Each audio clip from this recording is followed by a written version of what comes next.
kita teringat kepada satu hadis di mana Rasulullah sallallahu alaihi wasallam pernah bersabda, "Ya'ti 'alan nasi zamanun ru'asa'uhum kal asad wa wuzara'uhum kaz-zi'ab wa qudatuhum kal kilab wa katsirun nasi yawma idzin kal aghnam."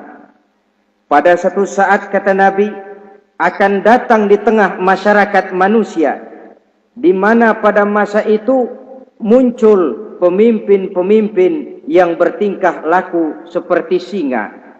Ru'asa'uhum kal asad. Pemimpin-pemimpin mereka bertingkah laku seperti singa. Saudara kenal singa? Saudara boleh periksa.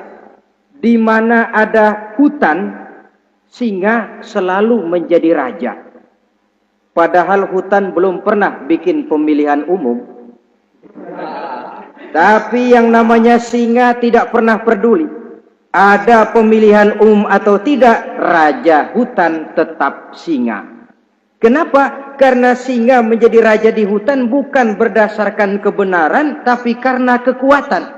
Karena kuat, maka dia naik jadi raja. Soal benar atau tidak, soal lain. Maka sebagai akibatnya, setelah si singa ini naik menjadi raja hutan, dia bukan melindungi rakyatnya, malah makanin rakyatnya. Coba saudara lihat di hutan. Kambing rakyat hutan dimakan oleh singa. Ayam rakyat hutan dimakan oleh singa.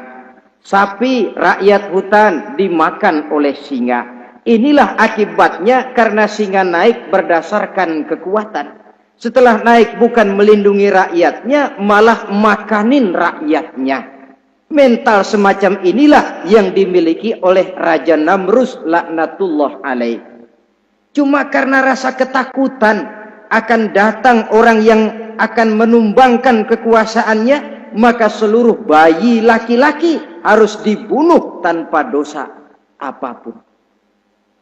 Itu akan datang di tengah masyarakat manusia, muncul pemimpin-pemimpin yang mentalnya seperti singa. Lah kalau yang jadi pemimpin sudah seperti singa, wa wuzara'uhum kaz-zi'ab. Yang jadi wazir, yang jadi menteri, kata Nabi, lagunya seperti serigala. Nyetel ini.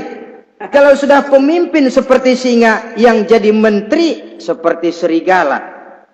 Apa serigala itu? Saudara tahu dalam dongeng anak-anak, serigala itu kan binatang yang paling licik. Untuk terang-terangan dia tidak berani karena tidak punya kekuatan seperti sang singa. Maka dia pakai ilmu kelicikannya. Serigala itu kalau ingin makan daging ayam, pakai bulu ayam. Kalau kepengen makan daging kambing, pakai bulu kambing. Pendeknya, serigala binatang yang menghalalkan segala macam cara asal tujuan tercapai. Itulah serigala. Lambang dari sifat kelicikan. Lempar batu, sembunyi tangan.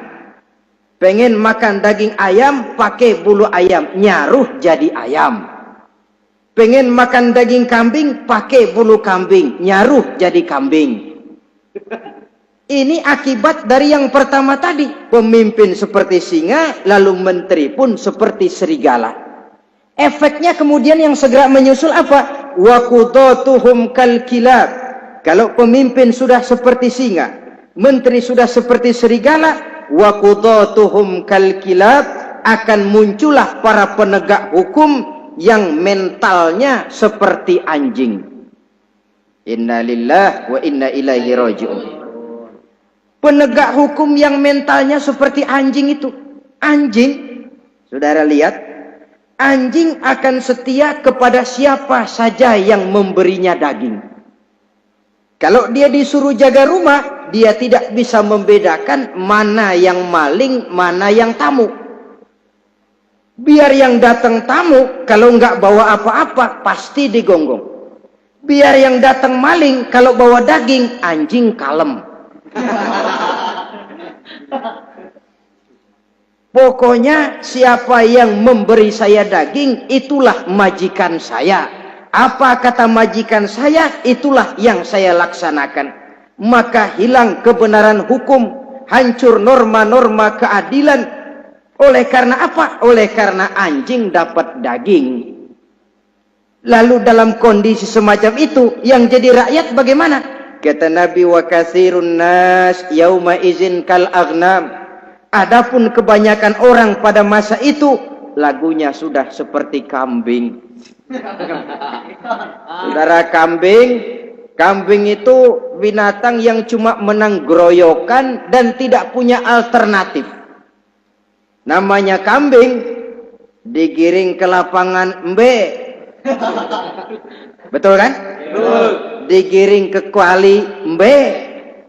Dikasih makan rumput embe.